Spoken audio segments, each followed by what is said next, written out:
really worship. Drums are my first instrument, so I played drums behind my mom. And mom led worship for years, and she was of that Janet Pascal and Amy Grant and all of that. My mom used to sing a song you probably don't know, but there's always been two roads to travel since the first of time. I love this line. One paves, the other one. One's paved, the other one's gravel. That gravel road is mine. When I'm walking with Jesus, wow, who cares, or who needs a paved highway when you're on the right track? I'm never going to look back. I've made up my mind. Nice line. Yeah. Oh man, that's good. So some of those, and that's like some of those lines. That's his rap name. So last night when I got back to the room, I wrote you a rap. Oh, you ready? Our producer's very excited right now. Are you ready? He's going in a close. But from the Kansas plains all the way to the California dreams, now Texas heat where the kingdom beams.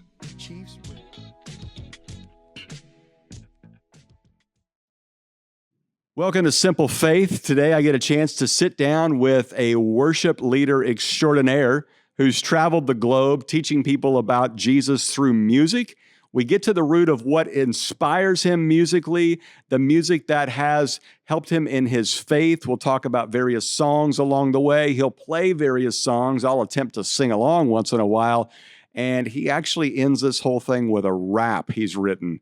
You're going to love this. So we wanted to end our year with this. We thought it'd be a lot of fun for you to get to hear a little bit from the heart of a worship leader who used to be an MMA fighter, UFC fighter, has dropped over 200 pounds in his lifetime, an amazing individual known as Justin Howard. Hey, we're so glad you've joined us for this past year. Next week, we're kicking off a brand new style of podcast as we launch Simple Faith in 5. Instead of doing once a week podcast that could last from 30 minutes to an hour, we're going to go with once a weekday for 5 minutes in something we're calling Simple Faith in 5.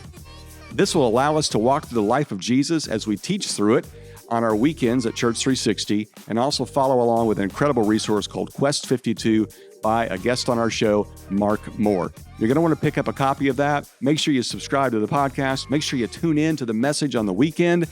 It's going to be a lot of fun. But for today, let's wrap up the year with my conversation with Justin Howard.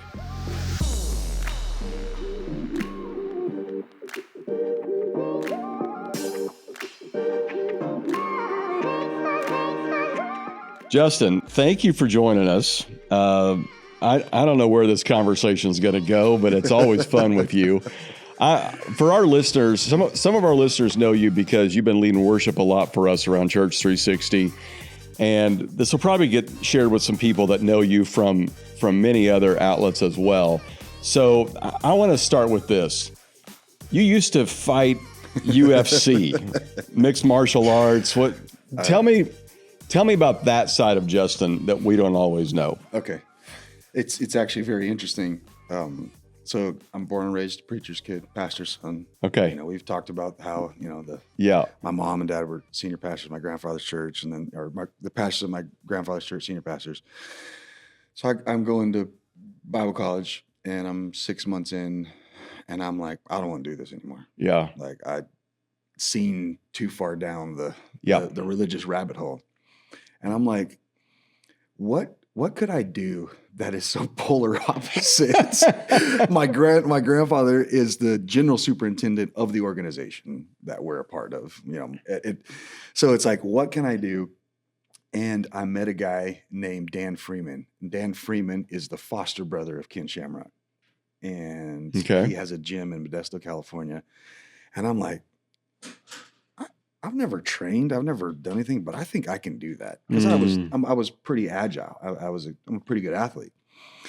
And so I go to his gym. It's above, like, he has this big car deal that he did custom cars. And I go in and I smash a dude. Like, I don't know any moves. I don't know any of that, but I smashed this guy, and this guy's a pro fighter. And like, I'm holding him down, I'm like doing all this stuff. And Dan's like, man, you should train with us. I'm like, I can't train with you. I'm a Christian. Yeah. So anyhow, that's how it started. Wow. I started doing that. It wasn't legal to fight in America. In the United States, it was still very taboo. You could fight on Indian reservations.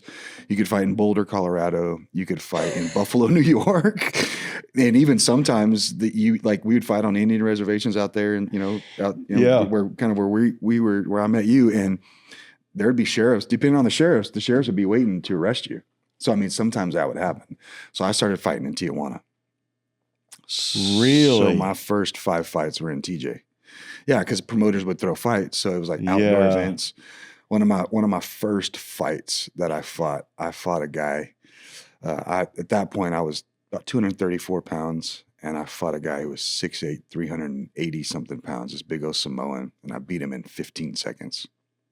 15 seconds in the fight. We were fighting outdoors and we were fighting in a ring, almost kind of pride. Like there's a federation in Japan that UFC fights in a cage, Pride fights in a ring. Okay. And so we were fighting in a ring and we were the main event and we were fighting in Mexico and it was outdoor. And so he came out like he was, because I'm a stand-up Muay Thai guy. I have a brown belt in as Brazil. I am too. Yes, absolutely. Yes. Exactly. We're very similar. Uh-huh. Yeah. We're dressed alike and we also fight the same way. Muay Thai. He said with a side of egg rolls. With a side of That's right. So he comes out and he wants to, he kind of wants to stand up with me. Uh-huh. I thought he was just going to try to take me down. And so he comes out and I kick him in the leg and his feet come out from underneath him. He goes up in the air head first and he goes to stand up and I just knee him right in the face and he just falls over. Wow. I got so excited. And I started jumping around and I did a backflip that I actually did a partial tear in my meniscus. Oh, but it was from celebrating. From celebrating. From the fight. You're like that field goal kicker that blows his knee. I was a little, it was my first big fight. I was a little nervous. This dude's 6'8". He'd just been smashing people, big old Samoan, they got that hooka, they're doing the hooka coming out. And this is just like, yeah. So yeah. You were just happy you survived. Oh, 100%. So, okay. So you're doing that. That's surprising for a lot of our listeners that know you. They didn't know that you were, a mixed martial arts and a UFC fighter and those kind of things. But they also probably didn't know that at one point, tell me your highest weight you were at. Oh, well, the highest weight, the most I ever weighed was 397 pounds. And you lost how much weight? I dropped all the way down to 188 pounds. Wow. I've put a little bit of muscle on since then because I just, once my body started losing and I was in ketosis and I was just going and running and going. I just said whenever my body stops, and I did look a little crackheadish. I had gotten really, and I just kept losing weight, and then I just leveled out at about 187, 188. And then now today I weigh about 195, 198. So I want to get back up to 205 pounds with a little bit of muscle, but it's taking time to get because when you lose weight, you're so big that your joints, like everything stretches. Okay. And so when you lose all that weight, everything is kind of like, you ever seen, baby deer when they're getting up, they're just everything. So like even when I was running, like everything just felt loose. Okay. And so the doctor told me, he said, it'll take time for everything to fuse back in. Yeah, because I remember the first time we met was at our friend Aaron's church launch, and you were helping him out in, I believe, LA in California. Yeah. I was about 380 then. Yeah, so then when I saw you again here, I was like, this ain't the same guy. I must be thinking of somebody else, That's funny because a pastor friend of mine, Randy Phillips from Phillips, Craig and Dean, he has a great churches in Austin. I was there probably 6 months ago, and he hadn't seen me since I lost the weight. Really? And so I called. We're meeting for lunch, and then I'm going to be there leading on Sunday. And I walk into the building, and Pastor Randy's very country, and he's standing. There's this like a balcony that's standing in. He's all, "Can I help you?" And I said, "Hey, Pastor Randy, it's me." He's all, "Well, who's me?" He doesn't recognize me. Recognize you. And so I walk up, and then he's the voice is registering to him, and the closer I get, he's like, "Who you here to see?" And I'm like, "I'm here to see you." And he's like, Justin? And like it tossed him. And his first thing he goes, are you sick, man? I'm like, wow, bro. I'm like, do I look that bad? And that was when I was really, really like, I was in that 180s, and I was like, I told Melanie, I was like, yeah, okay, I gotta, it's time to eat something. Yeah, it's time to have a donut. Yeah. Wow. Okay, Phillips, Craig, and Dean. Let's go there. What's your favorite Phillips, Craig, and Dean song? Oh, actually, probably one that not a lot of people know. Pastor Dan wrote, which love him. He wrote a song for Bishop Franklin Jones called "Nothing to Gain, Nothing to Hide, Nothing to Lose." I don't know that song. Oh, he wrote it for him. It's super powerful. One of my favorite Philip, Craig, and Dean songs, but it was written by Pastor Randy, probably "Crucified with Christ." Oh, okay. Yeah. Oh, that's a good one. Yeah. But obviously they have all of them between Pastor Randy. Obviously Sean Craig's incredible, but really between Pastor Randy and Pastor Dan, they're just, man, what a singer Dan Dean is. Yeah. And they always sounded so great together. His son, Dan has a church across town here in Dallas, and his son, Dusty, is now the pastor, and Dan travels and still sings. And I just heard him just about 4 weeks ago. I was in town and they were having a worship night, and I just drove by, and he can still sing. Wow. I mean, his pitch, his range. Yeah. Rascal Flatts, Gary always gives credence to his tone, his texture. Wow. The funny thing is, if you listen to him, listen to Dan Dean and you listen to Gary from Rascal Flatts, you go, huh. Oh, I never put that together, but you're right. That makes a lot of sense. Absolutely. Makes a lot of sense. Yeah. So you have been leading worship for churches all across the nation for several years now, many years. Yes, sir. And I always like to ask worship leaders, what worship songs have kind of really inspired them over the years?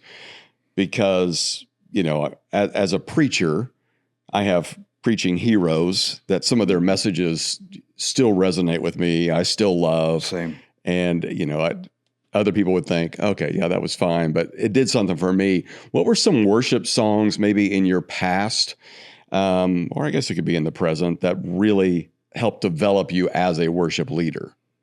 And you've got your guitar, so feel free to just play a chorus or two along the way or whatever. So here's something, obviously, I, am in the genre of worship music. Right.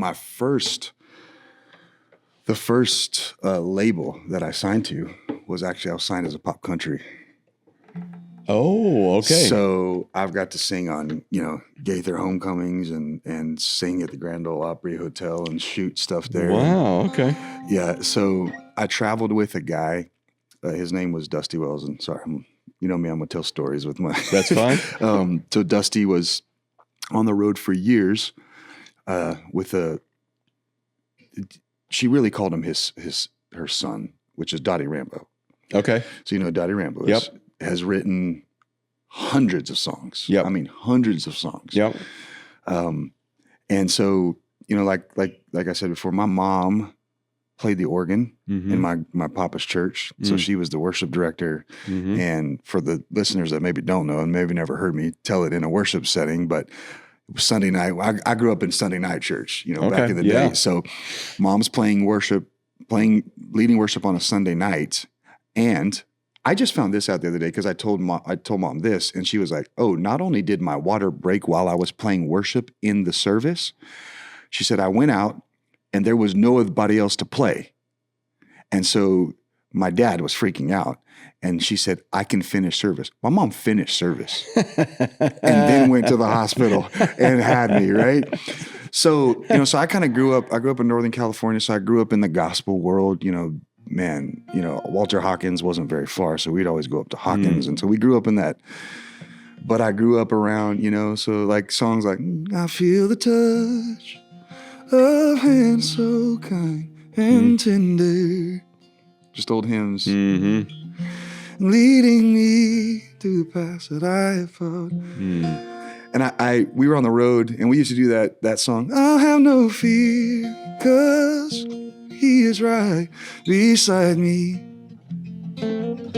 For I'm sheltered safe within the arms of God. So let the storms, clouds rise, darkness rise, they won't bother me, for I'm sheltered safe within the arms of God. I mean, stuff like that. You know, you grow up. I wrote some of them down. There were things like, Lord, prepare me. Wow.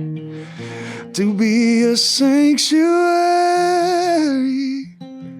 This stuff I heard my mama sing, right? Well, these are like camp songs Pure now. and holy, tried and true. You know, I grew up, and then, you know, I grew up on Jesus, Jesus, Jesus. So I grew up on that. Those really, like, some of them were called spirituals, some of them were called hymns. You know, and then I came into really worship. Drums were my first instrument, so I played drums behind my mom. And mom led worship for years, and, you know, she was of that Janet Pascal and Amy Grant and, you know, all of that. My mom used to sing a song you probably don't know, but there's always been two roads to travel since the first of time. I love this line. One paves, the other one. One's paved, the other one's gravel. That gravel road is mine. When I'm walking with Jesus, who cares or who needs a paved highway when you're on the right track? I'm never going to look back. I've made up my mind. Nice line. Yeah. Oh, man. That's like, good. So some of those, and that's like some of those lines, some of those songs, you're just going. Yeah. So I grew up, probably the formative songs for me. In Christ alone. Wow. I place my trust and my glory in the power of the cross. In every victory. Michael English is one of my heroes. Yeah. Let it be said of me, my source of strength. Source of hope is Christ alone. So I grew up, loved Commissioned, loved Michael W. Smith, obviously brilliant in the worship space. But I loved Michael English. Got to meet him at Great Hills Mall one time, and in Nashville. At the Great Hills Mall. Yeah, Great Hills Mall. If you're from Nashville, you know where Great Hills Mall is. So it's just formative songs like that, spiritual hymns. You know, of course, you know, all the usuals. Then growing up in the Black gospel world, just a ton of. I mean, I could sit here and sing. Can't play them much on a guitar because you got to have a third arm to be able to play the chords they play. Yeah. But just incredible. And then when I realized that chicks dug singers better than drummers, I was at a Christian school, my parents' Christian school, and I was 15 years old, and my mom had heard me singing around the house. And she was like, hey, you know, we're getting ready for graduation. Would you sing Friends of Friends Forever? Wow. When the Lord is Lord of friends and a friend will not say never. Yeah. And I was like, okay, yeah, maybe I'll sing that. And so we went to Brian Christian Bookstore and bought the soundtrack. It was on a cassette tape. Yep. Back in the day. Yeah, the tracks. Absolutely. Yes. So did that. And so I'm in the sanctuary singing. And my dad is in his office. His pastoral office. The study. He's in his study. And he hears this voice. And he tells it. He said, I came out of my office and I walked down the hall into the sanctuary. He said, it was dark, so he couldn't see me yet. I was off to the side and I'm just singing this song. And he's like, it wasn't until I got to about the third pew. We had pews back then. Third pew. From the back, I realized it was you. And my dad came in and sat down. My dad said he started crying because he didn't know that I could sing. My mom did because my mom had heard me. And so I sang that. And then we still had choirs. We obviously gospel choirs. So I'd play drums, and then once a month, my mom would have me lead out on a song. And that's how it began. How it began. So there's a lot of people out there that they don't necessarily feel like they can sing, but they love music. Yeah. And they connect with God best through music. There's been this distinction over the years of there's Christian music and there's secular music. But I think you and I both know that it's not so much that music is spiritual, it's just that you can listen to music spiritually, meaning there are some great songs out there by not necessarily Christian artists, but can certainly direct your attention to God, can direct your attention to creation and what God has done and those kind of things. Are there any musicians that maybe even just a song that you have found, man, that takes me to a place with God, and they didn't even mean that? You know, you and I have a shared affinity towards James Taylor, and even though he didn't write the song, You've Got a Friend. I mean, whether Carole King meant it or not, I mean, that's Jesus she's talking about. I mean, you just call out my name. Yeah, let's just talk about it. You just call out my name, and you know. Let me get this. Let's see. We don't want to do James Taylor a disservice. No. You just call out my name, and you know wherever I am, I'll come running. He does that little bop bop. See you again. Yep. Oh, winter, spring, summer, or fall. Think about that. All you gotta do is call, and I'll be there. Yeah. You can feel it, right? Yeah. You got a friend. Yeah. Because a friend of mine wrote a song, I am a friend of God. Oh, yeah. That's right. I am a friend. Think about that. Yeah. I mean, they go from, it's funny that you mentioned that, because I was thinking about this morning, the parallel between secular music and what we call Christian genre music, right? Mm-hmm. And I got another pastor friend. He pastors in Addison here. His name's George Hancock, preaching machine. Him and his family traveled as Southern gospel artists. So before I was married, I was single, and I would travel with him sometimes, and we would go up to Green, Texas, and we would preach for this church up there. And the pastor's name was Green. It was up right on the Oklahoma line. We would drive up there, and as I would drive him, I would lead worship and he would preach. And as I would drive him, I love all kinds of music, but I love George Jones, like Tennessee. Wow. So I don't know if you know this, but since we're here, right? So Stapleton sings that song, right? You spend my nights out in the barroom, right? Yeah. Tennessee Whiskey, right? Yeah, I don't know that song. Go ahead. You don't know that one? I'm kidding. Oh, I was like, good God. I'm not supposed to. Yes. But the funny thing is that, yes, you're right. The camera's watching. He's like, I don't know what this boy is doing. We just invited him on. We're probably going to edit most of this out. George Jones wrote that song. That's a George Jones song? That's a George Jones song. I did not know that. And if you ever listen to it, the original song of George Jones, like the reason why he wrote it is, they called him the possum. And I'm getting to the point we were talking about. They called him the possum because he was an alcoholic. Mm-hmm. He wouldn't show up. He'd be binged out, drunk. Yeah. And the song is, used to spend my nights out in the bar room. Yeah. And then you're as smooth as Tennessee whiskey. You're as sweet as strawberry wine. You're as warm as a glass of brandy, right? And I get stoned on your love all the time. Yeah. And the lyric is talking about a woman which they've made a TV show about, they made a movie about, which is Loretta Lynn. They have this, they date, they figure it. And what it was she saved him from himself. Yeah. So he wrote that song about her. He was addicted to all this stuff. Yeah. And so everybody thinks that song's about, drugs and alcohol, but no. But all that to say, George Jones. We would drive, and we both had this love for George Jones. And we would turn on George Jones and just start listening. But those songs would take us to this place. Mm-hmm. And we love Keith Whitley. Miami. Mm-hmm.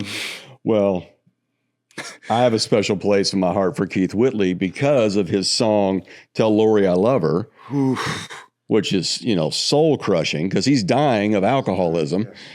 And writing this song to his wife, Lori Morgan. Mm-hmm. But she spells her name the same way my wife spells her name. Yeah. And so that was like one of the first ways I told my wife I love her with that song. And, even the Keith Whitley, your wife spelling her name, Lori, like we would be driving and we'd start singing these songs and we'd start getting emotional. And I promise, Pastor Rusty, before you knew it, we were engaged into this, like, this moment where like the Spirit would come in and like we would start praying and people would laugh at us, but we'd have these incredible prayer drives and prayer meetings on our way to these revivals with George. Yeah. Me and George Hancock listening to George Jones. Right.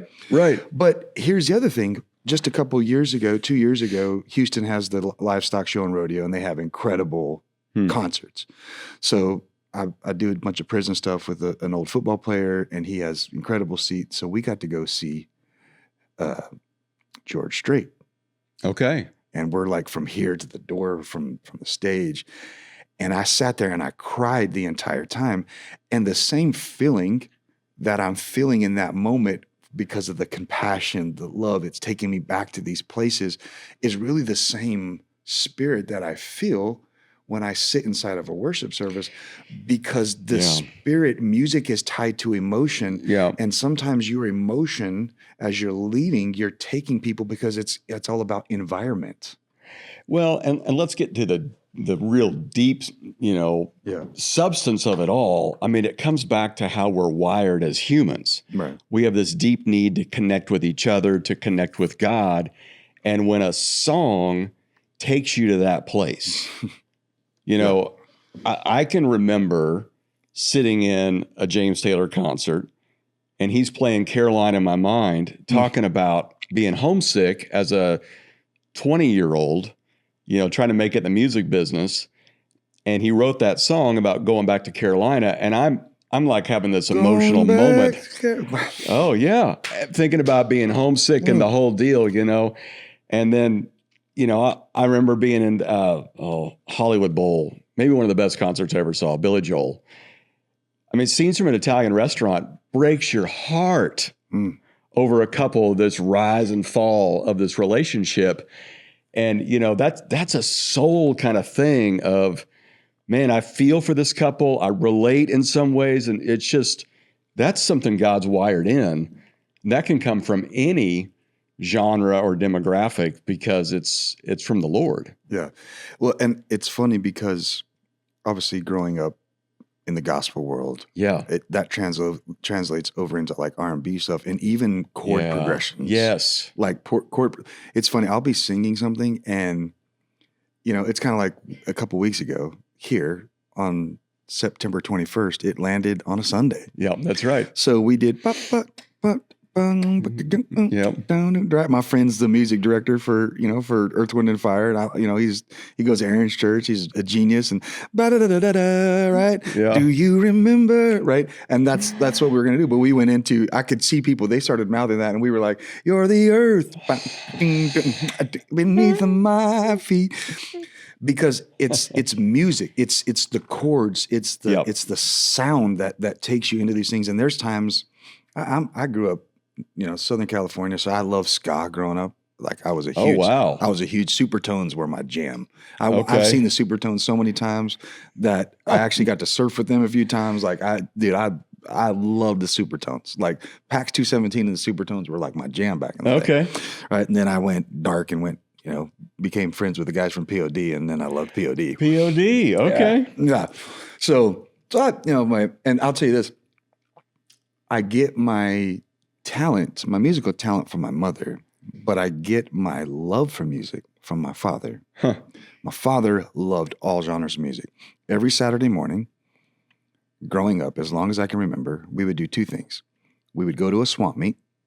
Sure. Okay, we go to the swamp meet if you ever know what a swamp meet is, in California, they have them all over the drive-in movie theaters. Yep. On Saturday mornings and Sunday mornings, they turn them into swamp meets, and you can get from live chickens to crucifix to, get your car painted. And some tamales. That is so true. It's so true, right? So we would go there, but my dad would wake us up every Saturday morning to Herb Albert and the Tijuana Brass. Wow. Yeah. Okay. Yeah. Yeah. Yeah. I mean, that was something I grew. So I grew up all like my love for rock music. It all came from my dad. Right? All came from my dad. And we couldn't tell people because my dad was a pastor, but we would listen to it when we would be on, dad and son trips. Yeah. But I remember he started finding these Christian. Do you ever remember the 77s? Yeah. Yeah. My dad loved the 77 because they were like the Christian version of like almost a little bit AC/DC, had a little bit of Def Leppard-ish. Like they kind of had that sound. I still have them on my playlist. Wow, that takes me back. That's when you could go in the Christian bookstore and they would have the chart on the wall. If you like AC/DC, then you'll like, you can find your Christian version of it, Yeah. And then Stryper came out and just changed everything. I know we got off topic, but a little bit, but one of my favorites, I don't know if you remember them. Do you remember David and the Giants? Oh, yeah. Yeah. They came out of the same organization we did. Okay. One of their songs is probably one of the most formative songs that if there's a worship song that ever, actually, I remember receiving my calling to ministry, listening to one of their songs. And if you want me to tell that story, I can. Yeah. What's the song? So it simply says, I can't live without you, no matter what I try to do. You're the reason to believe. Your spirit is the air I breathe. It's not a question win or lose. And it was never hard to lose. And no matter what I do, still I just can't live without you. See, they were writing worship tunes back then, and nobody knew what to call it. Nobody knew what to call it. Yeah. And so these little choruses started coming out, that then we started singing, as worship tunes. And then worship began to develop into Lord, I lift your name on high. Right. Remember the first time we sang that in church, and it was like, man. No, seriously. Something got crazy in here. And had the hand actions and everything. We don't have enough of the hand actions anymore. We don't. That's probably a good thing. Though. It probably is. Probably a great thing. Yeah, it's a great thing.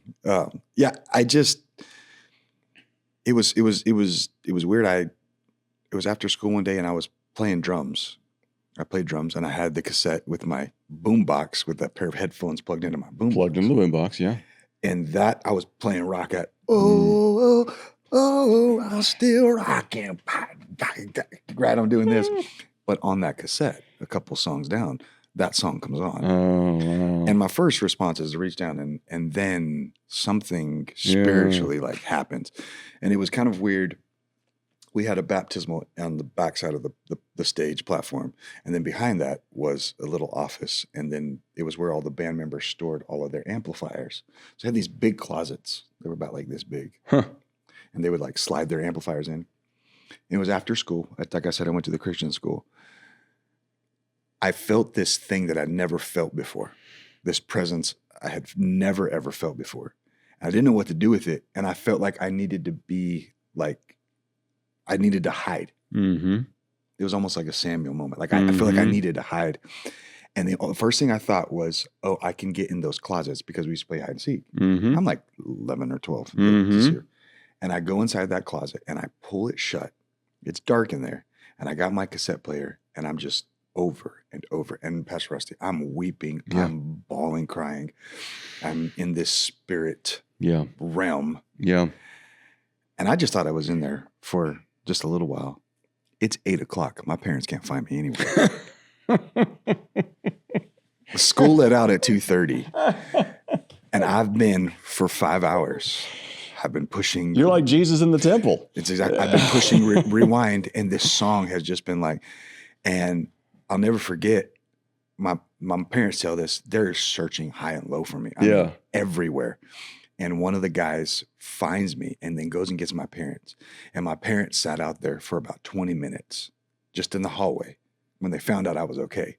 But they just sat in the hallway and just listened to me express. I get emotional when I talk, express to a God that I'd never I'd been introduced to by my parents, but I was being introduced face to face. Right.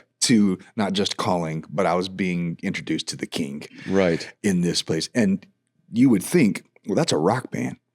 But we didn't know what to call it. But what it was, they were cultivating a worship genre that, like, I could literally take that song, sing it here on Sunday, and people would be like, "My goodness!" I mean, it still has that much validity. You should do that because just listening to it right now, I think that's totally a worship tune. No, absolutely. What worship songs are hitting you right now that? Sometimes you listen to one and you think this would work at this church because they could sing it and it's memorable and it's got a good hook and all that. But then there's some that are like, man, this one's wrecking me right now. What is that for you? So there's one that there's two songs. One is by Leland and it's just simply says, I just want to be where you are. Mm-hmm. There's nothing like you, Lord. Mm-hmm. I just want to be near your heart. Mm-hmm. There is no one like you, Lord. And that's different than the Cody Carnes one. Yes. Okay. Very different. Yeah. Okay. Yeah. No, that's different. I just want to be where you are. Yeah. I just want to be where you are. I just want to be near your heart. There is no one like your love. Yeah. Like it's incredible. We've actually never done it here. It's just one of those. And I call it the wrong name, and I'm going to look it up really quick because it's one we've done here. But actually me and you were talking about it the last time we did it. And it's the bridge of that song. Let me see. My mind is blank. As a matter of fact, when I was getting ready yesterday for the worship night. Mm-hmm. By the way, I love this prayer room. It's my favorite. It's literally my favorite room in this whole building. Like I'm for real. Like I absolutely love it. I mean, they built it for you to kneel in it because the carpet is cushioned. It's just crazy. Yes. Well, two things. It's that thick and it's still green and royal purple. Oh, it is. I know. I love it. Yeah. I'm like, good God, I have stepped back in time. Yes. And I absolutely love it. Yeah, absolutely. But I love that. I love that room. I'm looking it up because I want to do it justice. I don't want to, always on time. Oh, yeah. There's never been a day. Never been a day. Never been a moment. Never been an hour that you weren't in it. Like never been a time that you didn't see me through, God. I worship you. And you were always on time. Yeah. And probably again, it's taking us back to this thing. It's the melodic minors in that song. That just I'm a melancholic type of person. That's what it is. Because when you take a song that's all major and then you use the bridge to go minor, it's like, oh, I just hit something there. It's a vein. Yeah, that wasn't there before. That's why Benny Hinn used to say B flat is the heavenly key. Well, it's like the Firm Foundation song, okay? Yes, remember the first time I heard that, one of our worship leaders was so excited about it. And I said, it's okay. It's fair. But when they get to the rains came, wind blew. They just change it enough. I'm like, oh, okay, There's got oil on it. Yeah. There's just a little oil on it. Uh-huh. Yeah. So anything that has this melodic minor, like, okay, you know why? Do you know why they put the in the arms of the angel far away from here on those dog commercials? Melodic minors. So what does it do? It like goes, oh. I know it does. You can have all my money. I doubt when Sarah McLachlan wrote that, she was thinking, absolutely this is for the dogs. But hey, money's money, buddy. Man, it saved a lot of animals. It has. It really, really has, right? Yeah, it really, really has. So those kind of songs, I'm still a bit of a sucker for the old songs. They kind of take me back, into those places. But that's one of them that just in this season, I find myself in my personal time that just washes over me. Like it just washes over me. And then there's this old song that one of the guys from For Him was the worship pastor at Willie George's church in Oklahoma. Oh yeah. And he Church did on the Move. Church on the Move. Incredible church. And he did this song called Everlasting God. And that's one that if I'm in my prayer time, like those are things that just, if I turn them on, like I'm a fountain and it just kind of takes me in. But I'll be honest with you, I literally listen to, when I'm praying and I'm in like, I don't listen to a ton of like worship music just to listen to. I listen to it when I'm looking for new material and being, being inspired or writing. But a lot of stuff that I listen to is very, I know it's not the right thing, but it's secular because Melanie laughs at me. Melanie is a lyricist. She's a blogger. She's a writer. She's writing books. Mm-hmm. So when she sends me a song, and it took her a few years to realize this in our marriage, she'd send me a song and I'd be like, oh, that's amazing. Did you hear what they did on this? And she's like, did you even listen to the words? I'm like, well, first of all, I'm dyslexic. Okay. Number one, I'm a massive dyslexic. Okay. So if you ever hear me mispronounce a word or sing something else, I'm severely dyslexic. All right. Like hyper dyslexic. That's why I have this, because I have to be able to, I'm dyslexic. But I listen to music before I listen to lyrics. So music, the chords, what the band is doing moves me before the lyrics move me. Now, most people are different. The lyrics move them before the music moves them. Interesting. You're right. Yeah. The two different types of people right there. Yeah. It's not just those who love Neil Diamond and those that don't. Exactly right. Because brilliant lyrics. Yeah. Brilliant lyrics. Right. Oh,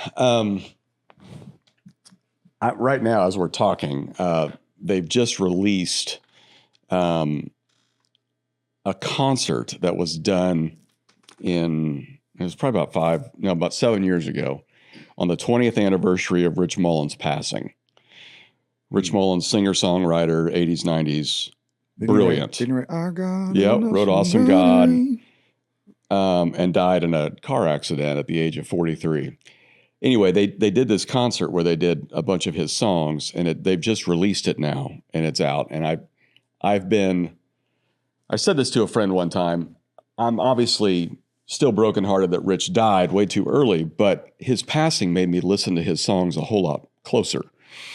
And there's a depth in there that I just heard a lyric the other day that, though I've heard the song 100 times, I'd never thought about this lyric. And it just, I don't know. And I think it has a lot to do with the time in your life too, doesn't it? Because there's some songs that you hear at certain seasons and you're like, whatever. Right. Or some songs that wreck you, and then when you hear it again, it takes you back to it.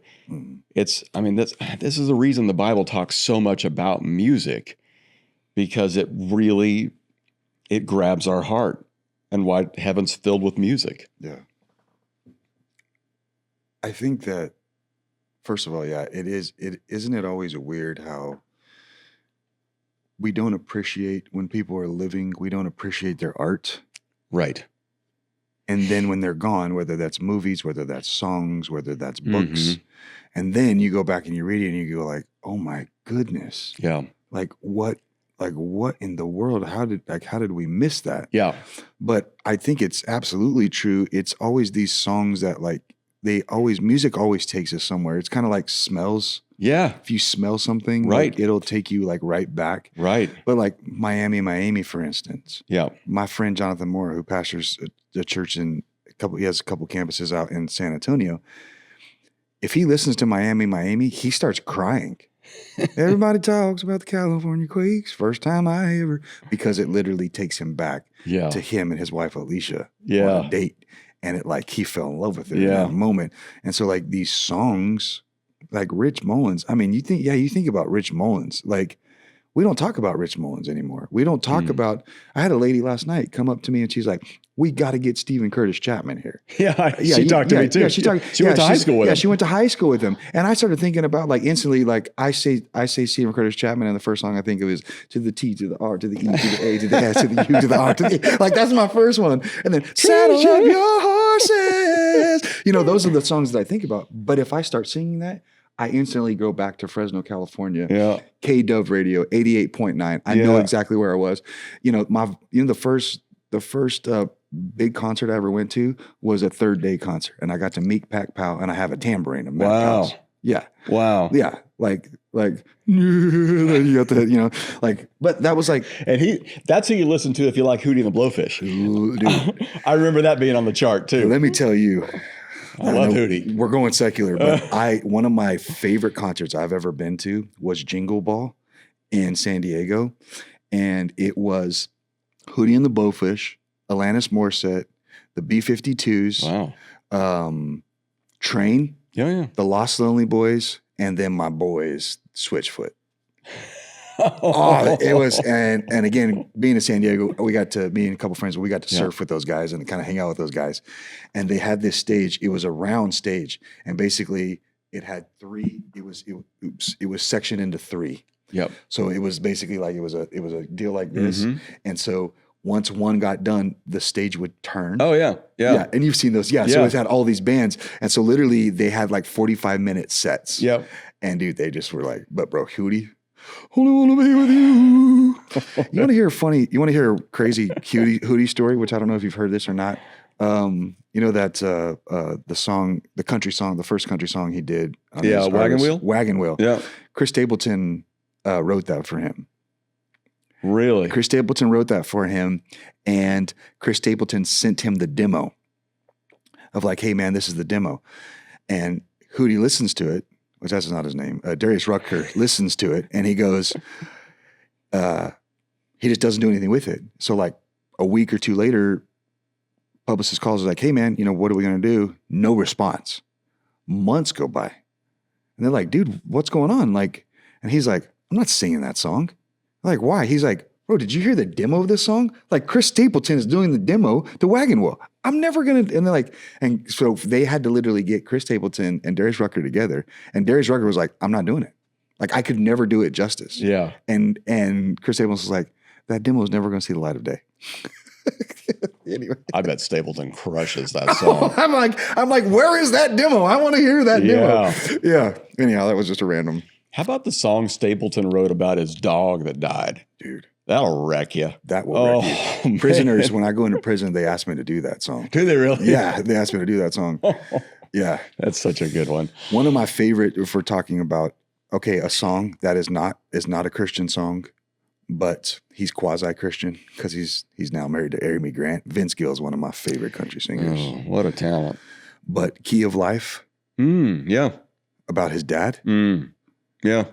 That song takes me, that song could take me straight into the Holy of Holies because it's somebody's personal. They're writing from this place of. Right. Did you know that he wrote, Whenever You Come Around, he wrote that about Amy Grant's smile? That song will wreck you. I love that song. Oh, so good. Speaking of dads, because you mentioned something about, Vince Gill and his dad. Here's one that'll surprise you. Pearl Jam. First album, 10. Last song, Release Me. It's about his dad and being dead and just, he's crying out to his dad in the middle of the night and all this. And I'd heard that for years, but when my dad passed, holy cow, that song took on a whole new meaning. And you'd never say you could worship through Pearl Jam, but it's this moment of there's something bigger than us, and I know where my dad is, and it's just. I think Creed kind of did that for us a little bit. They took that genre, Scott Stapp, and they kind of took us into what that could help us think about God in a little bit of a different way there. Well, let's tie this back into the whole fighting thing, okay? Okay. So we've gone 360. Yeah, no pun intended.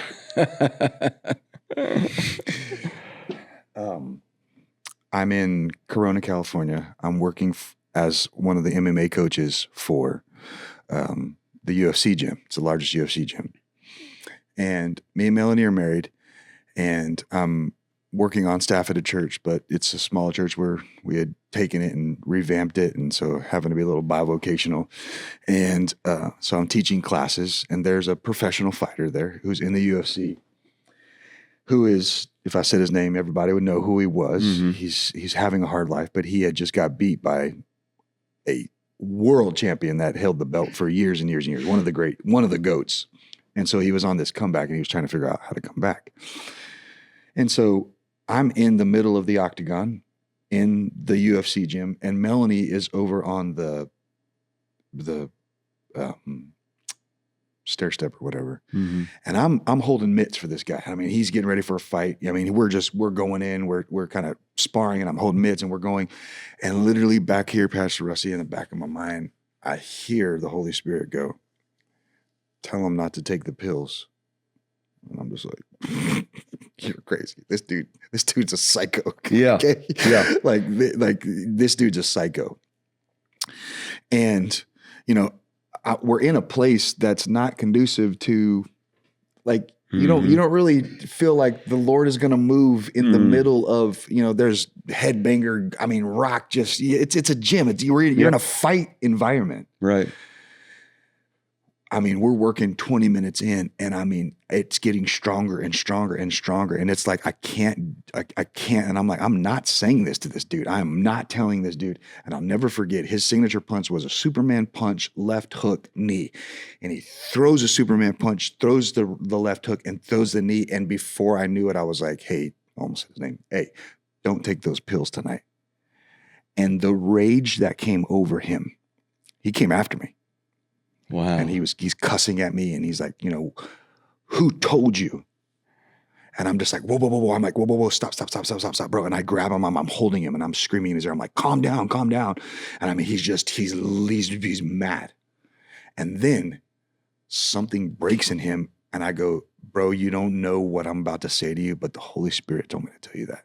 And he crumbles to the floor, and he is wailing, crying. Wow. He was going to commit suicide that night. He was going to take a deal of pills. That kind of pills. Okay. He was going to kill himself. Because he's like, man, he was on a run. He was getting ready to fight for the middleweight belt in the UFC. And this guy that nobody knew from Brazil came in and just tore, and his life was so upside down. We talk about music. We talk about these things, but it's like, it's these environments that we live in that take us into these moments. You know, it's like we're listening to these rock music, we're listening to all these things, but there's something in this environment. There's this thing that's up there that if we're sensitive enough to it, it's always there. It was fun. I've wrote something when you talked to me, you know, where worship began, before worship was a song and a sound, it was surrender. Yeah. That's literally all it was. And worship wasn't something to be attended. It was something that you brought. The temple didn't become a stage. It was a people first. Priesthood before performance. And that's what all of this is. It was this thing that was like drawing, like it's like this thing. Yeah. Yeah. So it doesn't matter whether it's James Taylor. It doesn't matter if it's like, I mean, I've been to concerts. And I went to Journey, and it was Dave Mason, Journey, and the Doobie Brothers. And I just love it, you know.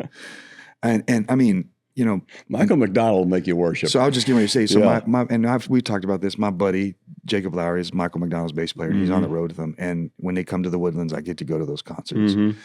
And there's sometimes when Michael's singing, and it's like there's so much emotion in it. Yep.